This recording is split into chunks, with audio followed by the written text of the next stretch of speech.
ॐ भूर्भुवः स्वः तत्सवितुर्वरेण्यं भर्गो देवस्य धीमहि धियो यो नः प्रचोदयात्। मित्रों, आज 21 जून है। 21 जून में योग दिवस में आसनों की खूब चर्चा होती है, जगह जगह दिखाए भी जाते हैं। पर योग का एक पक्ष जो मन को स्वस्थ रखे, वो क्या क्या चीज़ है कि उसको अपनाएं। आखिर कर्मों में कुशलता कैसे है? तो जानते हैं कि मनुष्य का अधिकार केवल कार्य करने का है, लेकिन आज के मनुष्य क्या करते हैं? केवल फल की चिंता करते हैं, फल के लिए ही काम करते हैं। तो ये छोटी सी बात है। मनुष्य का अधिकार कार्य करना है, फल देने वाला ईश्वर है। अगर किसी वस्तु को प्राप्त करने का ही सुख माना जाए तो ऐसा सोचने के बजाय ये सोचना चाहिए कि हमारे लिए कर्तव्य पालन ही आनंद का स्रोत है। और जो अपने कर्तव्य पालन को ही लक्ष्य मान लेता है वह कर्मयोगी है। उससे बड़ा सुखी कोई नहीं हो सकता। जो इच्छित फल की आशा के लिए लटका रहता है उसे तृष्णा से ग्रस्त व्यक्ति मानेंगे। वह तृष्णावान कभी भी योगी नहीं हो सकता, कर्मयोगी नहीं हो सकता। और इसी तरह की जब बात करते हैं कि आप देखिए तो योगा कर्मसु कौशलम का मतलब आप अपने कर्म को उत्कृष्टता के साथ, रचनात्मकता के साथ और अपनी जो है रचनात्मक वृत्ति, संरचनात्मक वृत्ति और अपना सर्वश्रेष्ठ देने का प्रयास समाज को करें। जब यही बात आप मन के निर्देशन में करें तो चंचल मन हमेशा जो है को जो स्थिर करना है और उसको स्वस्थ बनाना है। हमारा जो मन जो है स्थिर रहेगा तभी ये मन हमारे लिए उपदेश देने का काम करेगा। अगर सत्संग में मन को उपदेश देने लगे तो सोचिए कि आपका सत्संग सफल हो गया। और यही आप मन की जितनी भी परिकल्पना की है पतंजलि ऋषि ने की है। पतंजलि योग सूत्र में, गीता में मन के ऊपर चर्चा है। तो आप ये देखेंगे कि मन को सुस्थिर स्वस्थ रखने का प्रयास करना है और इस अवस्था में मन जो है आपका उपदेश देता है। और सत्य में निमग्न मन रहे। सत्य को हम स्वीकार करने के लिए साहस होनी चाहिए।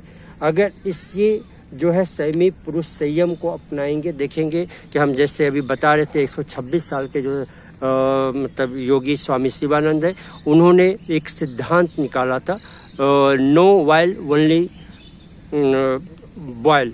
तो इन्होंने कि इस सिद्धांत के ऊपर उन्होंने जीवन भर अमल किया। तो हमारी परिस्थितियाँ कितनी भी होती है, अगर हम योगी हैं तो अनिश्चित परिस्थितियाँ प्राप्त होने पर हम शोक से, दुख से, क्रोध से, द्वेष से, दीनता से, निराशा से, चिंता से, भय से, बेचैनी से, ईर्ष्या से, क्रोध से पागल नहीं होंगे और अपना मानसिक संतुलन खोने का प्रयास नहीं करेंगे। जबकि हम विपरीत परिस्थिति में ऐसा ही करते हैं। और अनुकूल परिस्थिति हो, अगर आप IAS बनना चाहते हैं IAS बन जाए, आपको धन संपत्ति चाहिए, धन संपत्ति मिल जाए। तो होता क्या है, आपके अंदर अहंकार उत्पन्न हो जाता है, मद उत्पन्न हो जाता है, उदंता उत्पन्न होती है। खुशी में भूलकर आप अस्वाभाविक आचरण करते हैं। इतना आप जो है अपव्यय करते हैं। शादी विवाह में देखिए अपव्यय की व्यवस्था है। लोग बोलते हैं कि हम 2 साल से शादियों की तैयारी कर रहे थे लेकिन पंडित जी को कोई सामान नहीं मिलता। तो बोले पंडित जी ये भूल गए। तो भाई तैयारी किस चीज़ की, 6 महीने की, 8 महीने की? तो आप अपव्यय भी करते हैं, सेखी भी बघाड़ते हैं, आदि से ग्रस्त हो जाते हैं। ये एक प्रकार का नशा है। दोनों स्थितियों में आपको अनुकूल हो, प्रतिकूल हो, अगर इस तरह का व्यवहार करते हैं तो आपको एक प्रकार का नशा, एक प्रकार का बुखार चढ़ जाता है जो विवेक को अंधा कर देता है। उस विचार और कार्य की उचित श्रृंखला को नष्ट भ्रष्ट हो जाती है और आदमी अंधा बावला हो जाता है। तो इस सत्यानाशी तूफानी से आत्मा की रक्षा करने के लिए मन को स्थिर, संतुलित, स्वच्छ, सत्य प्रेमी बनाना चाहिए। तभी मनुष्य का आत्मिक, बौद्धिक एवं शारीरिक शांति मिल सकती।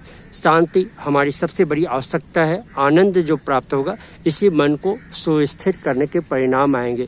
तो हम योगियों को ये संदेश देना चाहते हैं कि अगर आप योगी बनना चाहते हैं तो आसनों की तुलना में मन के भी योगी बने। तो मन के लिए जो सबसे उचित मापदंड था वो मैंने बताया और धन्यवाद, प्रणाम। अगर ये मन के संदेश आपको योग दिवस पे अच्छे लगे तो इसको आप लोगों तक फैलाएं, और यही सच्चाई है।